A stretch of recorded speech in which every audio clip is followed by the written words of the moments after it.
नमस्कार दोस्तों, आज की इस वीडियो में हम जानेंगे शॉर्ट सर्किट टेस्ट के बारे में। शॉर्ट सर्किट टेस्ट क्या होता है, कैसे हम जो है कि इसे परफॉर्म करते हैं, शॉर्ट सर्किट टेस्ट करते हैं तो हमें क्या पता चलता है और ये बहुत ही इंपॉर्टेंट टेस्ट है। तो आइए इस वीडियो को स्टार्ट करते हैं। मेरा नाम अभय गुप्ता और आप देख रहे हैं पॉलिटेक्निक वाला।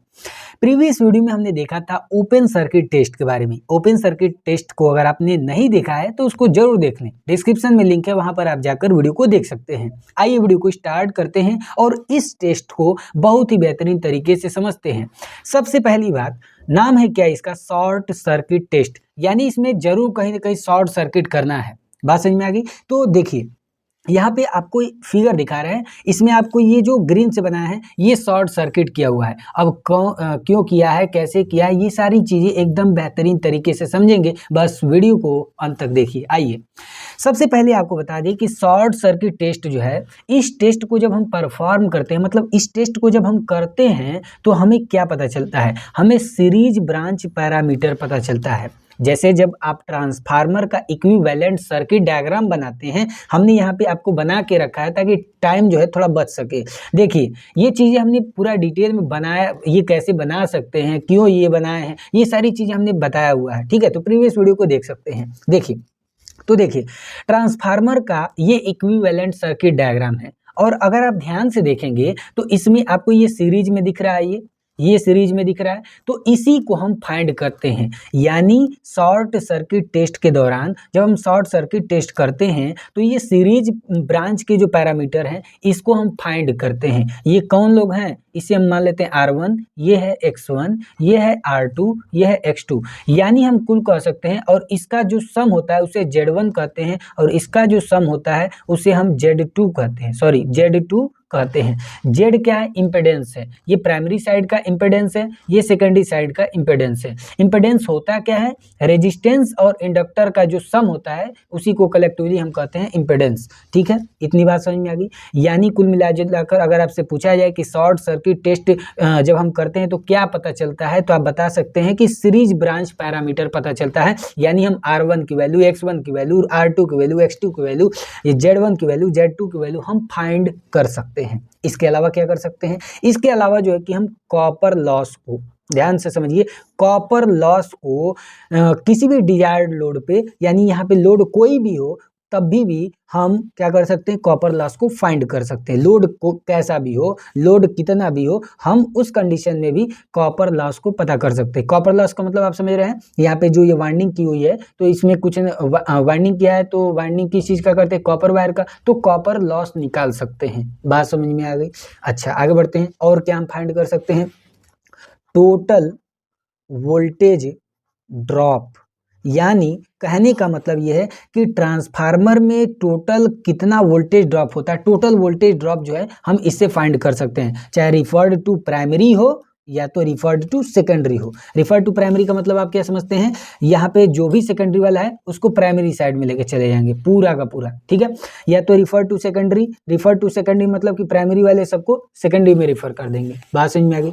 तो इतनी बात उम्मीद करते हैं आपको समझ में आ गया होगा। शॉर्ट सर्किट टेस्ट में क्या करते हैं, जब शॉर्ट सर्किट टेस्ट करते हैं तो इससे हमें क्या क्या पता चलता है, सीरीज ब्रांच पैरामीटर पता चलता है इक्विवेलेंट सर्किट का, जैसे R1, X1, Z1, R2, X2, Z2। इसके अलावा कॉपर लॉस हम फाइंड कर सकते हैं, ट्रांसफार्मर का टोटल वोल्टेज ड्रॉप कितना हुआ उसको फाइंड कर सकते हैं। आइए थोड़ा आगे बढ़ते हैं और समझते हैं इस टेस्ट को। देखिए ये आपको जो डायग्राम दिखा रहे हैं, ये शॉर्ट सर्किट टेस्ट करने के लिए पूरा ये डायग्राम बनाया गया है।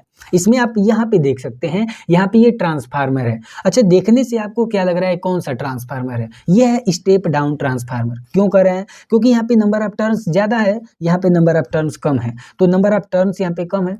अच्छा यहाँ पे नंबर ऑफ टर्न्स ज़्यादा होगा यानी कि वोल्टेज हाई होता है, यहाँ पे नंबर ऑफ टर्न्स कम है यानी कि यहाँ पे नंबर ऑफ टर्न्स कम है तो वोल्टेज लो होता है। जब लो वोल्टेज होगा, आप जानते हैं थोड़ा ये फार्मूला आप पढ़े होंगे, K इक्वल टू क्या होता है, N1 अपान में N2, V1 अपान में V2 या तो I2 अपान में I1, ये वाला आपने पढ़ा हुआ। ठीक है, अच्छा यहाँ पे नंबर ऑफ टर्न्स ज़्यादा है, नंबर ऑफ टर्न्स ज़्यादा यानी कि यहाँ पे वोल्टेज ज़्यादा लेकिन करंट कम होता है। ध्यान रखिएगा, नंबर ऑफ टर्न्स ज़्यादा है तो वोल्टेज ज़्यादा होगा लेकिन करंट कम। बात समझ में आ गई, क्योंकि इन्वर्सली प्रोपोर्शनल है इसके। अच्छा ठीक उसी तरह यहाँ पे यहाँ पे नंबर ऑफ टर्न्स क्या है, कम है, तो वोल्टेज भी कम होगा लेकिन करंट इसमें ज़्यादा होगा। ये आपको पता होना चाहिए, हमने फिर से बता दिया, ठीक है। आइए अब हम चलते हैं। देखिए, जब हम शॉर्ट सर्किट टेस्ट करते हैं तो शॉर्ट सर्किट टेस्ट में, जैसे आपने प्रीवियस वीडियो में ओपन सर्किट टेस्ट देखा था, उसमें हम आपको बताया था कि लो वोल्टेज साइड में परफॉर्म करते हैं, ठीक है, ओपन सर्किट को, ठीक है, ओपन सर्किट टेस्ट को। तो उसी तरह शॉर्ट सर्किट टेस्ट जब करते हैं तो उस कंडीशन में ये जो LV साइड है, लो वोल्टेज साइड, इसको शॉर्ट सर्किट कर देते हैं। शॉर्ट सर्किट का मतलब यहाँ पे जो इसका 2 एंड था, इसको लाके एक तार से जोड़ दिए, शॉर्ट सर्किट कर दिए, इसीलिए इसका नाम पड़ गया क्या, इसका नाम पड़ गया भैया शॉर्ट सर्किट टेस्ट। समझ में आ गया? शॉर्ट सर्किट टेस्ट क्यों पड़ा? क्योंकि हमने क्या किया है, ये जो लो वोल्टेज साइड है इसको हमने शॉर्ट सर्किट कर दिया, ठीक है। अच्छा, आगे बढ़ते हैं थोड़ा। देखिए, तो यहाँ पे उम्मीद करते हैं इतनी बातें समझ में आ गई। और जो हाई वोल्टेज साइड होता है, यहाँ पे हम अपने टेस्ट को करते हैं, यानी शॉर्ट सर्किट टेस्ट में लो वोल्टेज साइड को शॉर्ट सर्किट कर देते हैं और हाई वोल्टेज साइड में अपना टेस्ट को कंडक्ट करते हैं। इस टेस्ट में होता क्या है ये समझते हैं।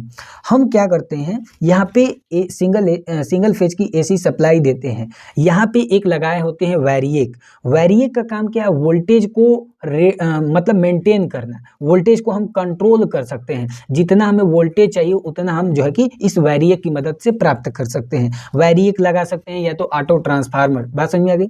अच्छा, यहाँ पे देखिए ये वोल्ट मीटर लगा हुआ है, ये मीटर लगा हुआ है, ये वाट मीटर लगा है। वोल्ट मीटर क्या करेगा, वोल्टेज को नापेगा, अमीटर करंट को नापेगा और वाट मीटर जो है कि यहाँ से जो इनपुट पावर है उसको मेजर करेगा। इतनी बात तो आपको उम्मीद करते समझ में आ गया। अच्छा, आपसे थोड़ा सा क्वेश्चन पूछे, शॉर्ट सर्किट टेस्ट जो है ये किस साइड करते हैं, तो आपको याद रखना है कि हाई वोल्टेज साइड में जो है कि शॉर्ट सर्किट टेस्ट को करते हैं। उम्मीद करते हैं इतनी बात समझ में आ गई। देखिए, इस टेस्ट को, यानी ये जो SC टेस्ट है, SC टेस्ट यानी शॉर्ट सर्किट टेस्ट को हम और दूसरे नाम से भी जानते हैं, इसे कहते हैं रिड्यूस्ड वोल्टेज टेस्ट। क्या नाम देते हैं, रिड्यूस्ड वोल्टेज टेस्ट, या तो इसे कहते हैं लो वोल्टेज टेस्ट। बात समझ में आ गई? अब इसे क्यों रिड्यूस्ड वोल्टेज टेस्ट कहते हैं या लो वोल्टेज टेस्ट कहते हैं, आइए समझते हैं। देखिए, थोड़ा सा इस चीज़ को समझने के लिए आप अपने गांव में, जैसे मान लीजिए कि ये ट्रांसफार्मर आपके गांव में लगा होता है और ऐसे तार गया होता है, ठीक है, आपके गांव में ऐसे तार गया होता है। आप क्या करेंगे, मान लीजिए कि कोई आपने तार लिया ऐसे, और इस मान लीजिए ऐसे दो यहाँ पे कोई पत्थर को बांध दिया और इसमें फेंक दिए। तो जब आप फेंकेंगे यहाँ पे तो शॉर्ट कर दिया आपने, और जैसे ही शॉर्ट करेंगे तो ये क्या होगा, ट्रांसफार्मर जल जाएगा। आपने ऐसे देखा भी होगा, कभी यहाँ पे या तो आपस में कभी गलती से चिपक गया तो यहाँ पे क्या होता है, ट्रांसफार्मर उड़ जाता है। ऐसा क्यों होता है, यहाँ से इस चीज़ को आपको समझ में आएगा। देखिए, कहने का मतलब ये है, हमने क्या किया, शॉर्ट सर्किट टेस्ट जब हमने किया तो शॉर्ट सर्किट टेस्ट में क्या करते हैं, हम ऐसा स्टेप डाउन ट्रांसफार्मर लेते हैं। देखिए, ये कौन सा ट्रांसफार्मर है, स्टेप डाउन ट्रांसफार्मर है। हम लोगों के गांव में भी जो यूज होता है ट्रांसफार्मर, वे कौन सा होता है, स्टेप डाउन ट्रांसफार्मर होता है। स्टेप डाउन क्यों यूज करते हैं, वोल्टेज को कम करने के लिए, ठीक है, ज़्यादा वोल्टेज को, हाई वोल्टेज को लो वोल्टेज में कन्वर्ट करने के लिए। बात समझ में आ गई? अब देखिए, यहाँ पे क्या होता है, यहाँ पे हम जब सप्लाई देते हैं, जैसे मान लीजिए कि यहाँ पे ये जो ट्रांसफार्मर है इसका रेटेड वोल्टेज है, रेटेड वोल्टेज मान लेते हैं कि 220 वोल्ट है, और जो रेटेड करंट है ये मान लेते हैं कि 10 एम्पियर है, या मान लीजिए 100 एम्पियर, ठीक है। अच्छा, अब मान लीजिए कि यहाँ पे हमने दिया रेटेड वोल्टेज दिया। अब रेटेड वोल्टेज कैसे मिलेगा, यहाँ पे जब हम सप्लाई से कनेक्ट करेंगे तो यहाँ पे लगाए हैं वैरिएक, और वैरिएक की मदद से हम क्या करते हैं, वोल्टेज को एडजस्ट कर सकते हैं। तो मान लीजिए कि ट्रांसफार्मर का रेटेड वोल्टेज है 220, तो हमने इस वैरिएक की मदद से हमने 220 वोल्ट इसको दे दिया, ठीक है। लेकिन होगा क्या कि आप जानते हैं कि यहाँ पे नंबर ऑफ टर्न्स ज़्यादा हैं, नंबर ऑफ टर्न ज़्यादा है यानी वोल्टेज ज़्यादा है, लेकिन करंट कम है। यहाँ पे करंट क्या है, कम है। लेकिन इस केस में देखिए, यहाँ पे नंबर ऑफ टर्न्स कम है, वोल्टेज कम होगा, लेकिन करंट ज़्यादा होगा। क्या होगा, करंट यहाँ पे ज़्यादा होगा। तो इस केस में क्या होगा कि अगर आप रेटेड वोल्टेज दे रहे हैं यहाँ पे, यानी ट्रांसफार्मर का जो भी रेटेड वोल्टेज है, अगर आप उतना दे रहे हैं, रेटेड वोल्टेज दे रहे हैं, तो उस केस में यहाँ पे करंट क्या होगा, ज़्यादा होगा। लेकिन अच्छा, इसी केस को समझते हैं यहाँ पे।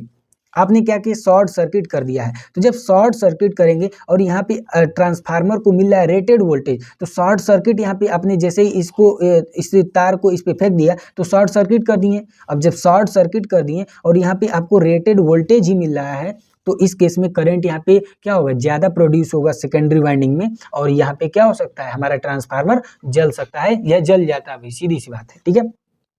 तो इस केस में हम क्या करते हैं, रेटेड वोल्टेज नहीं देते हैं, हम क्या करते हैं, यहाँ पे इस वैरिएक की मदद से हम कम वोल्टेज देते हैं, उतना वोल्टेज देते हैं, उतना वोल्टेज देते हैं जितना कि यहाँ पे ट्रांसफार्मर का रेटेड करंट प्राप्त हो जाए। बात समझ में आ गई। तो इसीलिए जैसे ओपन सर्किट टेस्ट हमने बताया था, तो उसमें रेटेड वोल्टेज देना था, और इसमें हम क्या कर रहे हैं, हम रेटेड वोल्टेज नहीं दे रहे हैं। हम रेटेड वोल्टेज देंगे तो क्या होगा, यहाँ सेकेंडरी वाइंडिंग में ज़्यादा करंट फ्लो करेगा, और ज़्यादा करंट फ्लो इसलिए करेगा क्योंकि हमने यहाँ पे शॉर्ट सर्किट कर दिया है। शॉर्ट सर्किट करने से क्या हुआ, यहाँ का वाइंडिंग का रेजिस्टेंस कम हो गया। अब वाइंडिंग का रेजिस्टेंस कम होने से आप जानेंगे कि रेजिस्टेंस कम हो गया तो करंट ज़्यादा फ्लो करेगा, इससे क्या होगा, हमारा ट्रांसफार्मर जल सकता है। तो इसीलिए हम क्या करते हैं, यहाँ पे कम वोल्टेज देते हैं और रिड्यूस वोल्टेज करते हैं, और इस वैरिएक की मदद से हम वोल्टेज को कम करते हैं और इतना कर देते हैं कि हमें रेटेड करंट प्राप्त हो जाए। बात समझ में आ गई। तो रेटेड करंट प्राप्त हो जाए, बात समझ में आ गई। इसीलिए हम वोल्टेज को कम कर दिए, यानी वोल्टेज को रिड्यूस कर दिए, इसीलिए शॉर्ट सर्किट टेस्ट को हम रिड्यूस्ड वोल्टेज टेस्ट कहते हैं, क्योंकि इसमें हम वोल्टेज को रिड्यूस करना पड़ रहा है। करना क्यों पड़ रहा है, ताकि करंट ज़्यादा फ्लो न करे सेकेंडरी वाइंडिंग में। बात समझ में आ रही है। अच्छा, इसे लो वोल्टेज टेस्ट भी कहते हैं क्योंकि हमने लो वोल्टेज दिया है इस टेस्ट में। उम्मीद करते हैं ये जितनी भी बातें बताए हैं, ये सारी चीज़ें आपको समझ में आ गई होंगी। चलिए आगे बढ़ते हैं।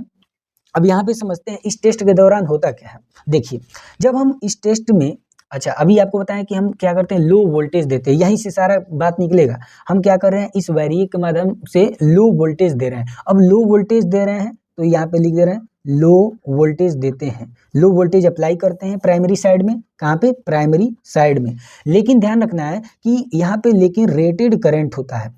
करंट क्या होता है, रेटेड करंट देते हैं। बात समझ में आ गई। लो वोल्टेज देते हैं ताकि हमें रेटेड करंट मिल सके। इस केस को अगर आप ध्यान से समझेंगे तो लो वोल्टेज दे रहे हैं, रेटेड करंट मिल रहा है, तो रेटेड करंट पे क्या होगा, देखिए वोल्टेज कम होता है, और आपको हमने बताया था दो कॉन्सेप्ट एकदम बेहतरीन तरीके से कि करंट के कारण क्या होता है, कॉपर लॉस होता है, और वोल्टेज के कारण क्या होता है, कोर लॉस होता है। बात समझ में आ गई। अच्छा, यहाँ पे कॉपर लॉस को समझते हैं। अब यहाँ पे देखिए वोल्टेज कम है, तो वोल्टेज जब कम होगा तो इसके कारण कोर लॉस कम होगा, क्योंकि देखिए वोल्टेज बहुत कम होता है, और वोल्टेज जब कम होगा तो इसमें प्राइमरी साइड में क्या होगा, कोर लॉस कम होगा, क्योंकि वोल्टेज के कारण क्या होता है, कोर लॉस। वोल्टेज ही बहुत कम दे रहे हैं तो कोर लॉस कम होगा। लेकिन रेटेड करंट दे रहे हैं, रेटेड करंट दे रहे हैं, इसका मतलब कि जो भी हमने यहाँ पे करंट दिया वे सब कहाँ चला जाता है, कॉपर लॉस में। यानी यहाँ पे पूरा सिद्धांत अगर देखें क्या कह रहा है कि यहाँ पे जो हमने इनपुट पावर लिया है वे टोटल कहाँ चला जा रहा है, कॉपर लॉस में। यही इसका मेन चीज है। यानी यहाँ पे जो पावर लॉस है, पावर लॉस वे किसके इक्वल होता है, पावर लॉस को हम PSC से दिखा दे रहे हैं, शॉर्ट सर्किट पावर लॉस। बात समझ में आ गई। इक्वल टू क्या, फुल लोड कॉपर लॉस। बात समझ में आ गई। ये मेन कॉन्सेप्ट जो हम बताना चाह रहे हैं, उम्मीद करते हैं आपको समझ में आ गया होगा। क्या कर रहे हैं, देखिए यहाँ पे हम लो वोल्टेज प्रोवाइड कर रहे हैं HV साइड में, हाई वोल्टेज साइड है ये लो वोल्टेज साइड है, हम यहाँ पे लो वोल्टेज दे रहे हैं। अच्छा देखिए रेटेड वोल्टेज, आप कहेंगे कि लो वोल्टेज क्यों दे रहे हैं, रेटेड वोल्टेज देंगे तो क्या होगा, देखिए रेटेड वोल्टेज अगर हम दे दिए 220 वोल्ट, अगर रेटेड वोल्टेज है 220 वोल्ट दे दिए, तो इस केस में पता है क्या होगा, यहाँ पे हमने किया है शॉर्ट सर्किट कर दिए, तो यहाँ पे रेजिस्टेंस कम हो गया इसका, और जब रेजिस्टेंस कम है तो इस केस में रेटेड वोल्टेज दे दिए, तो यहाँ पे क्या हो जाएगा, यहाँ पे बहुत ज़्यादा करंट फ्लो करेगा। आप जानते हैं इस वाले अगर कंडीशन को समझें तो यहाँ पे रेटेड करंट वोल्टेज ज़्यादा है, तो इस केस में क्या होगा, यहाँ पे करंट ज़्यादा फ्लो करेगा, ठीक है। तो इसलिए हम क्या करते हैं, लो वोल्टेज प्रोवाइड करते हैं, लो वोल्टेज देते हैं, तो यहाँ पे क्या होता है, करंट जो है कि रेटेड करंट हमें मिल जाता है। उम्मीद करते हैं इतनी बात समझ में आ गई। अब यहाँ पे जो इनपुट पावर है, जो यहाँ पे हमने पावर लिया था, वे तो पावर का मतलब क्या है, V × I ठीक है। अब ये भी तो चूंकि बहुत कम है, लो वोल्टेज है, तो कोर लॉस नेग्लेजिबल होता है, और यानी कि जो टोटल यहाँ पे जो हम पावर ले रहे थे वे सारा कहाँ चला जाता है, कॉपर लॉस में। इसीलिए हम कह सकते हैं कि जो पावर लॉस होता है शॉर्ट सर्किट टेस्ट में, वे सारा किसके कारण होता है, कॉपर लॉस के कारण होता है। उम्मीद करते हैं इतनी बात आपको समझ में आ गई होगी। अच्छा, एक बार आपको पावर लॉस पता चल गया तो आप जो है यहाँ से सारी चीज़ें जो भी सीरीज यहाँ पे आपको देखने को मिल रहा था, ये जो सीरीज ब्रांच पैरामीटर थे इसको आप निकाल सकते हैं। देखिए कैसे क्या करेंगे, यहाँ पे देखिए हमने आपको बताया था referred to primary, referred to secondary equivalent circuit diagram. यानी इसमें क्या करते हैं, या तो रिफर्ड टू प्राइमरी का मतलब कि सारे सेकेंडरी वाले को प्राइमरी साइड में लेकर आ जाएंगे, या तो रिफर्ड टू सेकेंडरी का मतलब सारे प्राइमरी वाले को सेकेंडरी में लेकर चले आएंगे। तो हम कोई एक केस ले रहे हैं, मान लेते हैं रिफर टू प्राइमरी वाला ले लेते हैं, तो इसका केस कुछ ऐसे बन जाएगा। ये मान लीजिए रेजिस्टेंस हो गया, ये मान लीजिए कि रिएक्टेंस हो गया, और हम क्या कर रहे हैं, देखिए रिफर्ड टू प्राइमरी वाला निकालना है, तो यानी इस सारे चीज़ को यहाँ पे ला दे रहे हैं, यानी R2 यहाँ आ जाएगा, ये X2 यहाँ पे आ जाएगा, और लोड इधर आ जाएगा। तो उस केस को हम समझ रहे हैं। तो यहाँ पे जो वोल्टेज है, मान लीजिए कि यहाँ पे वोल्टेज था V1, और यहाँ पे ये लोड मान लेते हैं ZL डैश मान ले रहे हैं इसको, ठीक है, ZL डैश, ठीक है।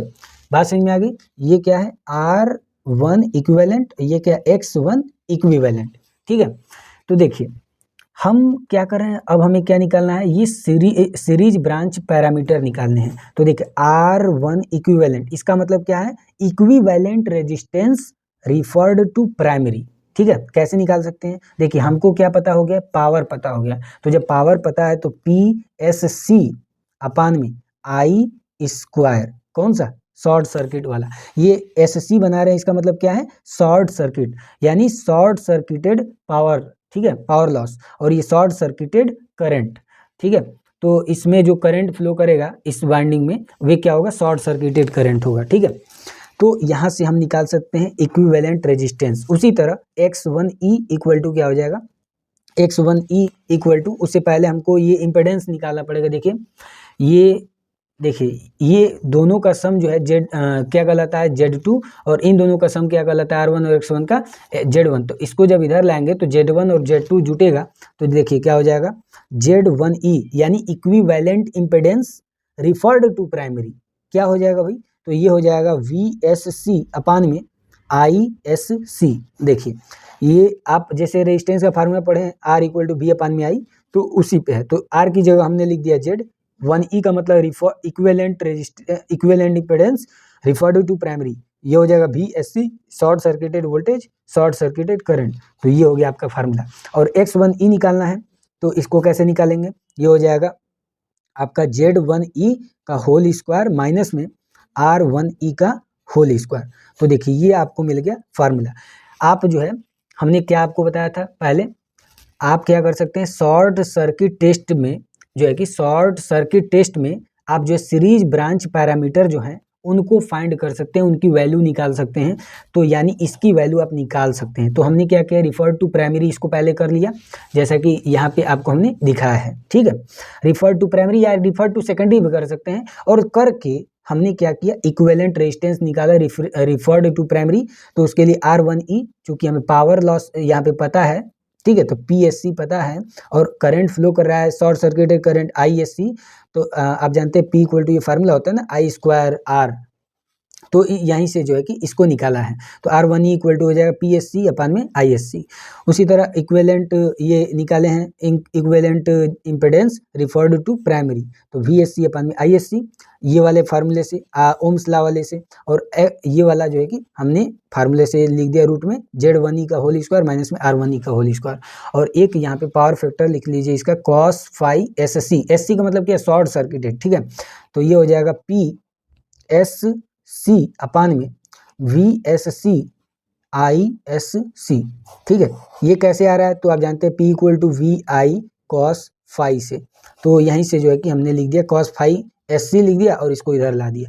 तो SC का मतलब बस कुछ है नहीं, शॉर्ट सर्किटेड है, क्योंकि हम कौन सा टेस्ट कर रहे हैं, शॉर्ट सर्किट टेस्ट कर रहे हैं, तो ये जो है कि इसीलिए यहाँ पे SC लिख रहे हैं बार बार। ठीक है, तो उम्मीद करते हैं यहाँ पे आपको कैसे हम शॉर्ट सर्किट टेस्ट करते हैं मेन इसका समझ में ये आना चाहिए। दो चीज यहाँ पे मेन कॉन्सेप्ट है कि शॉर्ट सर्किट टेस्ट में हम क्या करते हैं, सीरीज ब्रांच के पैरामीटर को निकालते हैं, कॉपर लॉस निकालते हैं, टोटल वोल्टेज ड्रॉप निकालते हैं।